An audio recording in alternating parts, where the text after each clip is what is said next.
Hello పిల్లలు, నేను మీ బామ్మని ఇంకో కథతో వచ్చాను.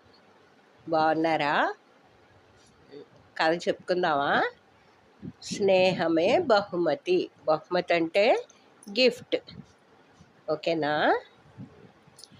అనగా అనగా సింగమల అనే అడవిని కంటి అనే సింహం పాలిస్తూ ఉండేదన్నమాట. అంటే ఆ సింహానికి రాజు కంటి.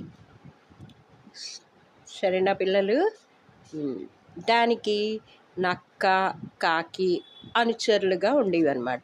నక్క అంటే ఫాక్స్, కాకి వాటితో కలిపి ఉండేవన్నమాట. ఒకరోజు కాకి ఎగురుకుంటూ వచ్చి మన అడవికి దూరంగా ఒక ఎడారిలో ఒంటెను చూశాను నేను. దాన్ని కనుక మనం వేటాడితే మనకు 6 రోజుల పాటు ఆహారానికి ఇబ్బంది ఉండదు అన్నది. ఎవరు? కాకి. ఎవరితో? నక్కతో. నక్క, కాకి ఆలోచించి సింహం దగ్గరికి వచ్చాయన్నమాట. సింహానికి ఈ విషయాన్ని చెప్పాయి. చెప్తే అయితే సరే కానివ్వండి అన్నాయన్నమాట సింహం. కానీ ఎడారిలో అడుగు పెట్టగానే అక్కడ వేడికి సింహం, నక్క కాళ్ళు కాలిపోయాయి అన్నమాట. నడవలేకపోయాయి. దాంతో కాకి ఒంటె దగ్గరికి వెళ్ళి, మిత్రమా, నువ్వు మా రాజు సింహాన్ని, మంత్రి నక్కని అడవిలో దించగలవా అని అడిగింది. ఎవరెవరిని? రాజు సింహాన్ని, మంత్రి నక్క అడిగింది. సరే అని ఒంటె ఒప్పుకుందన్నమాట.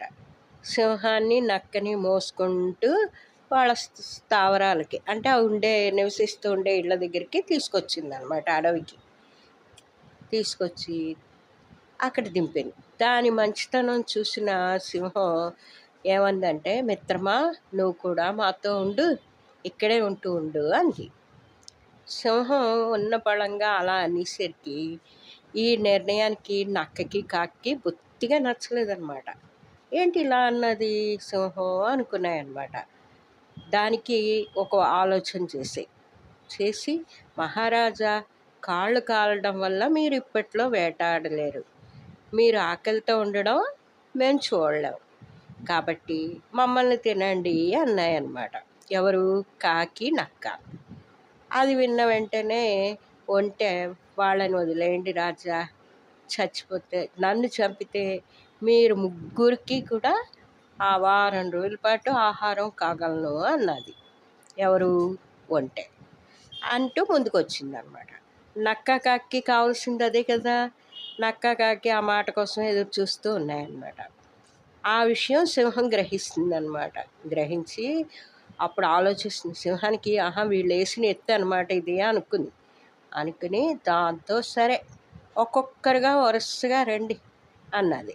ముందు చిన్నజీవి నువ్వే రా కాకి అంటూ కాకిని పిలిచింది. కాకిని పిలవగానే కాకి గుండెల్లో దడొచ్చి ఎగురుకుంటూ వెళ్ళిపోయింది. ఆ వెనకాతలే నక్క కూడా పారిపోయింది అనమాట. ముందు చిన్నజీవితో మొదలెట్టాను కదా అనుకుంది. ఈ రెండు పారిపోవడంతో ఏం చేయాలో తెలియక అలా కూర్చునిపోయింది అనమాట. ఆ మాటకి కాకి వెళ్ళిపోయింది, నక్క పరిగెట్టి పారిపోయింది. సింహంను ఒంటె మిగిలాయి అన్నమాట. అప్పటి నుంచి కూడా రెండు మంచి స్నేహితులుగా ఉన్నారన్నమాట. ఉండడం వల్ల ఏమైంది? వాళ్ళకి దొరికిన బహుమతి ఏంటి? ఈ జిత్తులు మరి నక్క లేదు, ఆ కాకి లేదు. వీళ్ళు మంచిగా ఉంటూ స్నేహం చేసుకుంటూ ఉన్నారనమాట. అదే స్నేహం గిఫ్ట్, బహుమతి. ఓకేనా పిల్లలు? ఈ కథ నచ్చితే లైక్ చేయండి, సబ్స్క్రైబ్ చేయండి, మీ ఫ్రెండ్స్కి షేర్ చేయండి. ఓకేనా పిల్లలు? బాయ్.